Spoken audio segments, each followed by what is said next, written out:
get this dog and pony show on the road. Welcome back to the show.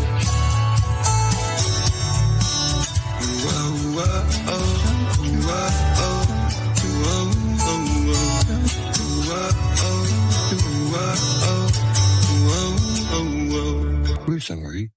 You're welcome. Hey, welcome to Bottom Shelf Bible Study. My name is Jesse Colward, and this is Peggy Caroline Murphy. Say hello. Hi, good morning. Welcome. Thanks for having me. Let's stand up and take a bow.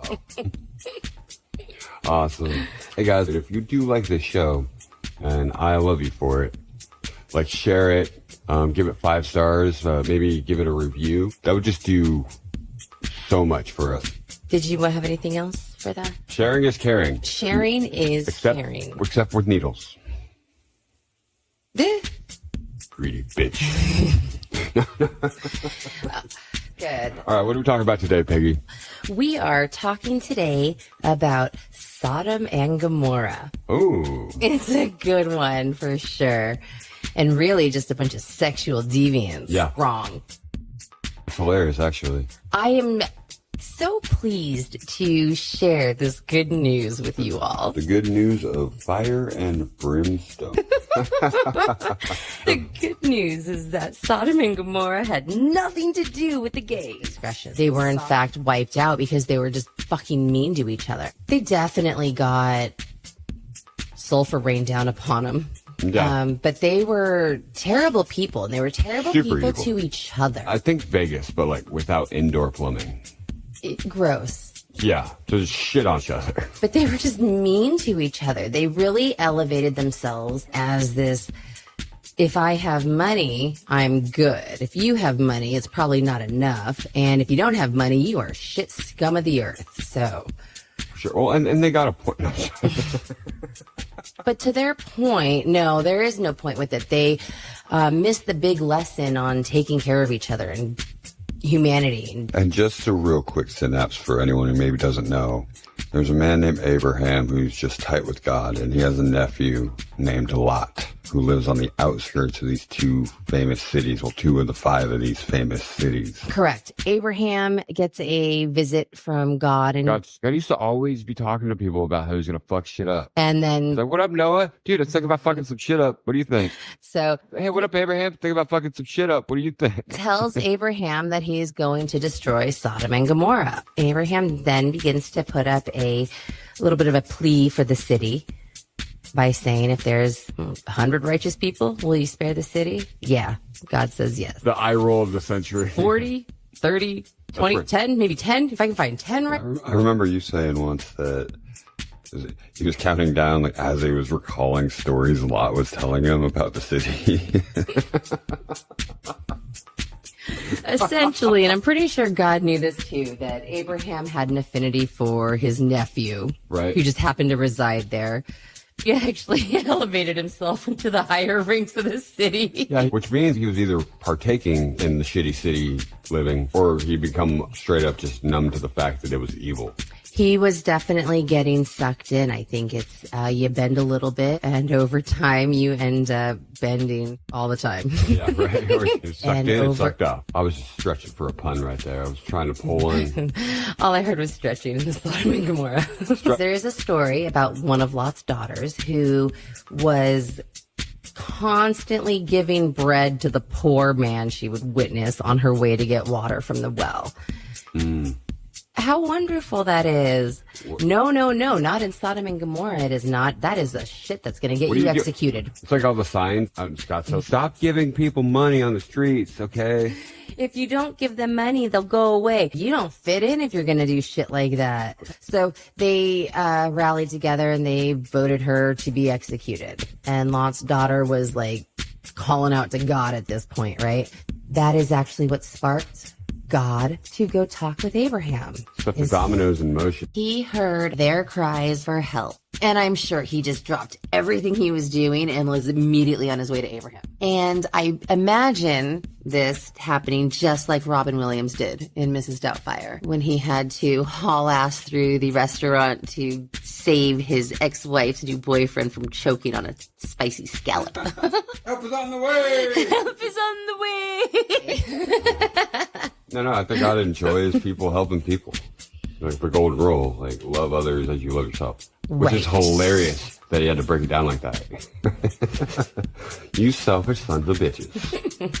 Yeah, I just want you to love other people. Okay. So Almost as much as you love yourself. really, can you guys just be nice? Be nice to each other? A little bit? People helping people. Seriously.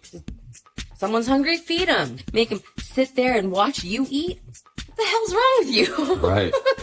Even Jesus said, you didn't feed me, you didn't clothe me. And people are like, God, when did I ever not feed you or clothe you? He's like, whenever you didn't do it to the least of these, you didn't do it for me. 100%. If you are ever in a position where you can help, help. It's not a God on a cloud watching people suffer. It's God suffering with people. So. Yeah. And the cloud has never been more accessible as it is today. Right, just go .com. Or you can also give 5 stars on this rating for this podcast. That's excellent. So here's what happens next. 2 angels come down to Sodom and visit Lot. But Yeah. bam, bam, bam, angel danger. We need an alarm sound for that. So, I'll put one in. the angels say that they're going to just spend the night in the square, and he's like, no, I'm really going to need you to come with me. And sure enough, there's like a mob of people coming, pitchforks, fires. Like just all of the city. all of the city. Yes. Wearing their fancy clothes and their... That's right. Oh, they can start banging on Lot's door like, hey, we saw 2 people go in there with you. Bring them out here. I want to ass pound them and humiliate the crap out of them. Give me them. Let me fuck him. Lot is, that's funny. So Lot is like, angels of God. You guys want my daughters? I've got 2 of them. You want to take them? Right. Well, he's also like buddies with these people, right? You know, he's wearing like, he's got like a titty hat on and a t-shirt. It's like, I survived Sodom and Gomorrah and all I got was a stupid t-shirt. I am Sodom and Gomorrah. That's so good. So they just absolutely want nothing to do with his daughters. Why? Probably because we've seen the likes of your daughters. Those Right. fucking, Ew. the ones that like to feed the hungry. No thanks. Ugh. What? And anyway, Lot sneaks them out, and the 2 men say to him, do you have anyone else here? Sons-in-laws, sons, daughters, anyone else in the city that belongs to you? Because you guys got to get the hell out of Dodge, because this place is about to go up in flames. That's what the angels are saying, right? Angels are telling this to Lot. Angel danger. He asks him if he can go to like a nearby city, because if he goes to the mountains, he's just going to be so overtaken with disaster and grief. And they're like, Everything around is just brown. Everything brown, brown, brown. you got to go, though, because dawn is quickly approaching, and with that, so is your demise. You're running out of time because... Right. So he had told his daughters were engaged. Tells the 2 sons-in-laws, like, hey, here's what's going to happen. Death to you all. And they're like, ha, good one, Lot. We're going to stay right here, you big jokester. And they don't come. You're going to die. Lot is with his 2 daughters and his wife, and the angels are telling him, hurry, get the hell out of here. Don't look back, just run and keep going.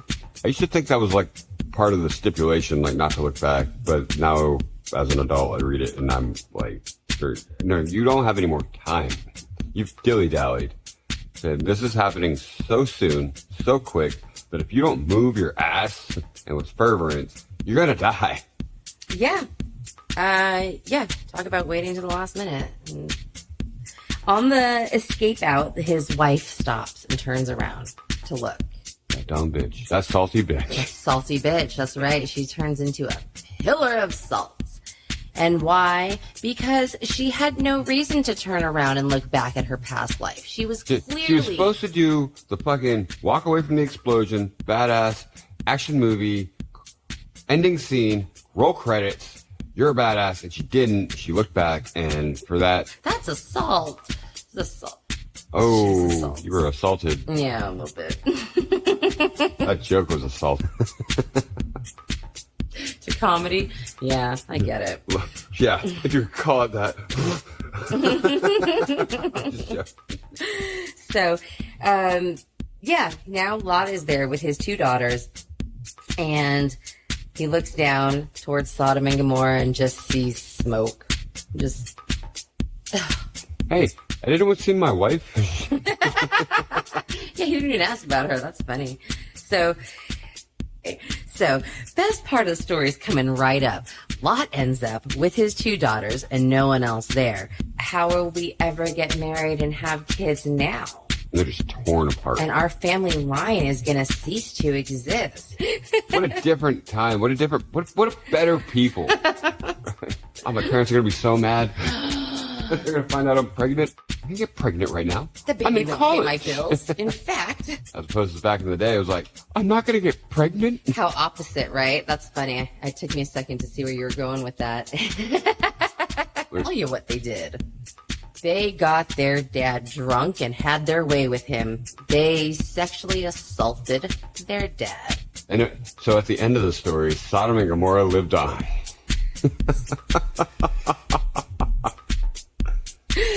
It did. But... That's hilarious. I know. I don't know what... Wait a minute. So who was the good one? I gotta get pregnant. That's all I know 2 things in life. And also, there's something to be said about getting blackout drunk, but that guy knew what he was doing.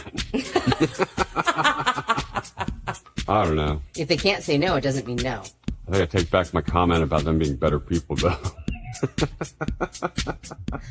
Well, here's the thing. The older daughter did it first. The next day, she tells her younger sister, your turn. Right. He wasn't aware of it at all, though. And unbeknownst to me. So it says. And that's the story of Sodom and Gomorrah. Man, I bet if they just would have, like, given our podcast 5 stars, it probably would have... Well, here's the thing. I always thought it was super tacky as well when people would ask for 5 stars or... Right. How presumptuous of you. Yeah, and it's adorable that you think I would even give any stars. But Stars people are huge. busy, and life happens. How can we make it easier for people to give us likes and stars? Asking them nicely. Maybe good things will come to you. Maybe you just give a little like and a little 5 stars. And then the person behind you will probably give you 5 stars. And then you'll probably, it'll just continue getting paid backwards. Oh, forwards. Backwards. You just pay it backwards. Because there may have been a time where you needed 5 stars. Or the person behind you paid for your breakfast. Or you have... Fair, because I got a coffee, and the person behind me has a minivan, 8 kids in there. That's really lucky, actually. You just got to bless 8 people. You lucky Thing is, son of a I wasn't biscuit. so sure my card was going to clear for my coffee. Oh, yeah. They're like, hey, we'll have your total at the window. I'm like, hey, I don't have total at the window money right now. Well, on that, what's the takeaway here? Takeaway is help each other. Be nice to each other. That's my takeaway. And move on to the things that God has in store for you. Like, maybe you'd be there to stop your daughters from raping your husband. Who knows? Right. If you didn't look back. Yeah, if you're too busy focused on the past, you're really not seeing the things happening now. The imminent rape. What's your takeaway? I love the relationship between God and Abraham. I feel like Christians get this rap for like, oh, just live terrible lives and apologize at the end and get in, right? And I don't know if that's necessarily the case. I think it's a lifelong relationship that you're building with Christ and God. And no one likes the hell and brimstone message, but I think there's something there sometimes. No, that's really good. When I think of Sodom and Gomorrah, it makes me think of the city of Pompeii. In Hawaii? No, not in Hawaii. Not the fire in Hawaii. The volcano eruption in Pompeii. When was this? So many long ago. You don't know about Pompeii? Yeah. Okay, so Pompeii is this ancient Roman city, and back in 79 AD, Mount Vesuvius, it was a volcano, erupted and sent these surges of like superheated gas, ash, and rock down the slopes of this mountain at like 425 miles per hour. Just showered onto these people of this city and encased them or entombed them really in these hard shell calcified ash coffins. We used to think they died from asphyxiation, but recent studies have shown that as they were engulfed in this ash, their blood boiled inside of their body for the time span of 15 minutes to die, which relativity, that's probably pretty fucking awful. And we've been able to pour this plastic molding into these cases, and what it reveals is these terrified people. They're literally at the end of their road and dying incredibly painful and excruciating, grim ways. You can go there today and see these statues. It's really quite heart-wrenching. It's kind of like when cockroaches get painted over and apartments and shit. Just like that. Just like that. and it's like this for sure. I've never seen it, actually. Oh dear, you're in for a treat now. Oh, but here's the thing. Unearthed. When Pompeii was unearthed, I use unearthed in my song. I do. You did. Heaven on earth and heaven unearthed. Haven't you heard? But no, you haven't heard it yet because have you released it? So you'll be able to find it on our website, bottomshelfbible.com, and on our Patreon page, Patreon/bottomshelf Bible Study. And you'll be able to find it on my website too, which is jessecoleward.com. And you'll be able to find it on all streaming platforms. That'll just happen a little later. And we'll have links to that in the description for this podcast for sure. I was super stoked on it. Super jazzed. Go listen to the song. Hallowed be thy name. I did a real deep dive into the Lord's Prayer when I was working on this. And hallowed be thy name is like, God, set your name apart and to be sanctified and to be holier than all other things in an effort to dedicate to God, as to set it apart from my other works. I specifically decided not to add drums to it, as I'm a drummer. Go listen to the song. It's really good. Like, have fun. I like myself. I like Father in myself. heaven, give us this day, give us the day.